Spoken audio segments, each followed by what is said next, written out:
President Trump has added 5 new names to his list of potential Supreme Court nominees. Heritage Foundation Senior Legal Fellow Hans von Spakovsky is here to discuss. So, Hans, we're going to put the list up here on the screen. A couple of familiar names: Amy Coney Barrett, Britt Grant, Brett Kavanaugh, Kevin Newsom, Patrick Wyrick.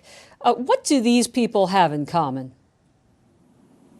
Well, they're all constitutionalists. You know, they're all people who believe in interpreting the Constitution and the law according to the way it's written, not as super legislators who can rewrite the law. What's also interesting about it is, you know, at least 3 of these are people with really a focus on state government. You know, 2 state Supreme Court justices, a former state Solicitor General. So they really are familiar with the balance between the powers of state government and the federal government. And, you know, that's at the heart of many of the legal controversies that we have today. Does the president have reason to add these names to the list now? Is someone on the court getting ready to retire?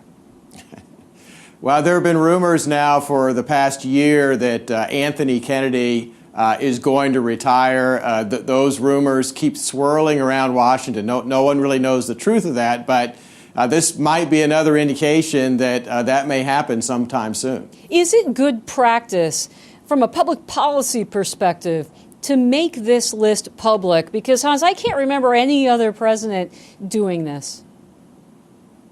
Well, you know, what's interesting about that is, you know, the president, as we know, did that before the election. As you say, no other presidential candidate had ever done it. But the polling shows that the choice of who was going to be on the Supreme Court was actually a significant factor in the way people voted. I don't think that's ever happened either. So this is actually, I think, a pretty good idea. And I think in the future, you're going to see other presidents and other presidential candidates doing the same thing. When you look at the list in its entirety, Hans, and it's up on the White House website, do you have a favorite off of that list? No, I don't have a favorite, but I will say this.